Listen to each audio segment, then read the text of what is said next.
Apa itu nanoteknologi? Nanoteknologi adalah satu ilmu atau teknologi yang mempelajari objek yang ukurannya sangat kecil sepersemiliar meter. Kemudian dilakukan manipulasi untuk menghasilkan benda-benda baru yang menjadi karakter khusus seperti yang diinginkan. Manfaat nanoteknologi yaitu yang pertama, mengatasi perubahan iklim, kedua, antena dari karbon nanotube, tiga, big data, empat, kayu transparan, material kaca di masa depan, 5. Nanoteknologi untuk transplantasi organ tubuh, 6. Pembangkit listrik tenaga aliran darah manusia, dan yang terakhir 7. Kemampuan penyembuhan diri. Nanoteknologi dalam berbagai bidang. Bidang pertama yaitu pertanian, kedua pertahanan dan keamanan, ketiga transportasi, keempat pangan, kelima farmasi, keenam komunikasi, dan yang terakhir 7 kosmetik. Nanoteknologi dalam bidang pertanian. Yang pertama, pupuk nano. Daya serap tanaman terhadap pupuk dapat meningkat dikarenakan semakin kecil ukuran partikel pada pupuk, maka luas permukaan material pupuk tersebut semakin meningkat. Yang kedua, pestisida nano. Penggunaan nano silika dapat membunuh serangga patogen tanaman apabila terserap ke dalam lapisan kutikula pada kulit serangga. Yang ketiga, sensor nano. Salah satu model dari sensor nano ini yaitu sensor nano elektroda emas yang dimodifikasi dengan partikel nano tembaga.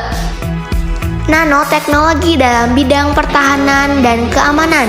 Nanoteknologi berupa sensor dalam deteksi senjata kimia dari biologi, kemudian menciptakan performa yang tinggi di bidang pertahanan.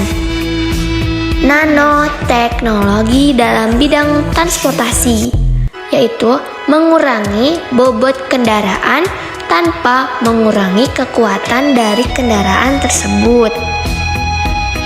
Nanoteknologi dalam bidang farmasi, yaitu penggunaannya di farmasi. Nanoteknologi secara umum dapat dikategorikan menjadi 2 jenis penggunaannya, yaitu untuk penanda atau diagnosis dan untuk pengobatan. Untuk penanda atau diagnosis, misalnya dengan material berukuran nano kita bisa sisipkan pewarna yang bisa berfluorescence.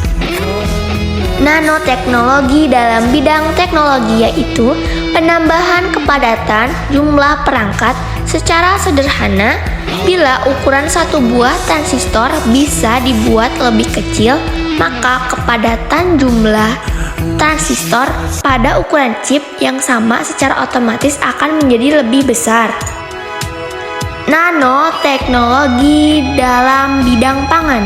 Yang pertama, kemampuan antimikroba, kedua, perbaikan sifat barrier dan mekanis, ketiga, perbaikan stabilitas sistem emulsi. Dan yang terakhir itu nanoteknologi dalam bidang kosmetik, yaitu aplikasi nanoteknologi dalam kosmetik dengan memanfaatkan nanopartikel dan titanium dioksida TiC2 dan zinc oksida ZnO yang biasa memanfaatkan untuk memfilter sinar UV. Selain itu, juga pemanfaatan enkapsulasi dan operator sistem seperti liposom, nanokristal, nanoemulsi, mikroemulsi, atau nanopartikel lipid berfungsi mengangkut agen untuk menuju lapisan kulit yang lebih dalam. Thank you, semoga bermanfaat.